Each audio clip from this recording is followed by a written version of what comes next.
America. 3 different hate-filled crimes were committed. 2 of them were deadly. In addition to the mass shooting at a synagogue in Pittsburgh, critics of President Trump were targeted with pipe bombs. Yeah, and a man with a history of racist rants is charged with killing 2 African Americans at a Kentucky grocery store. President Trump at first responded with a unifying message, then pivoted to blaming the mainstream media.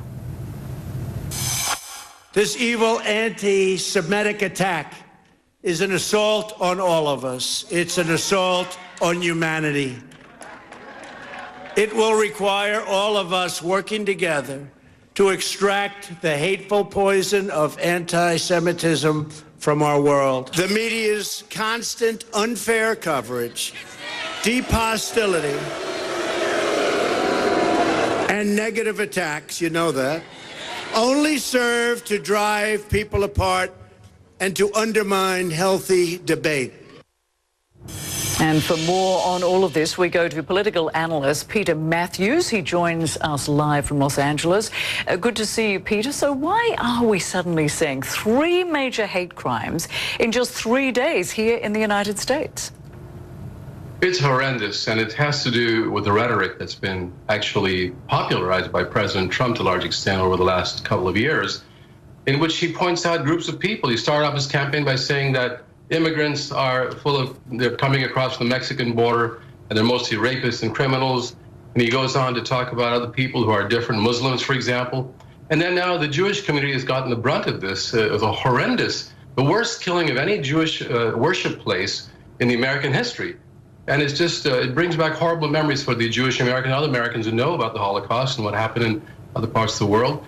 So you have these 3 incidents. They were actually connected in some way because they were hate-filled, hate-driven. And don't forget the pipe bombs that were sent to 14 people and CNN as well. These are entities that President Trump had criticized throughout the campaign and even after the campaign. So he needs to tone his rhetoric down, and there is a connection, in my view, between the rhetoric, especially fostered by him, and also the negligence of the Republican Party to disavow that rhetoric and disavow this attitude and instead encourage the president to be a healer and a uniter of people.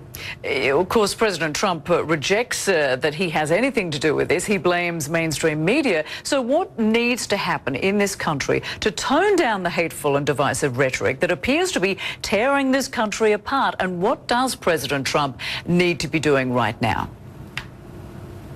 Well, I think that there's a false equivalency about the left and the right here. I think it's more so the extreme right that is fueling the hate-filled rhetoric and cozying up to white supremacists, for example. And that is an anathema to our system because American democracy, like any other democracy, requires a respect of the opposition. And as human beings, as citizens of the United States with different views on how to solve problems, they're not evil, they're not the enemy, and that's how we should be looking at each other, as we did back in the 1930s, 40s, 50s, and 60s. And then this has changed most recently under President Trump's administration.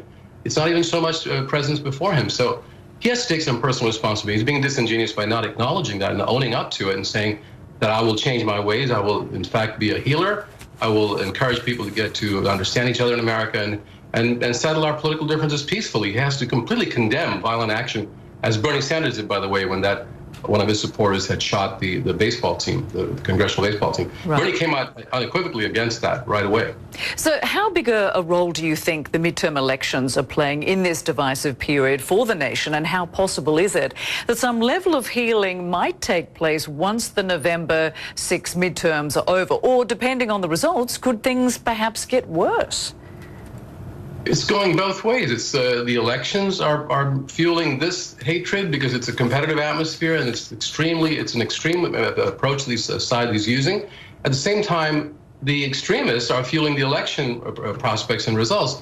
And I've got a feeling, I'm pretty sure I predicted actually, I think this will happen, that the Democrats will win the House. The Senate's a different question. And there's a difference in the 2 houses because the House of Representatives actually represents the American people's public opinion because there are lots of different districts throughout the country. For the Senate, you have different states with different sizes of population, and about 20% of the states of the United States population elects over half the U.S. senators. So that's disproportionate in its representation. That's why the Republicans can actually hold that in a very unrepresentative way. And once the election's over, I'm not really very optimistic that this whole thing can be toned down unless the people themselves demand it from the politicians. It won't happen the other way around, unfortunately. We will see. It's just days away. In fact, Peter Mathews, thank you so much for sharing your perspective on these issues. My pleasure. Thank you, Rose.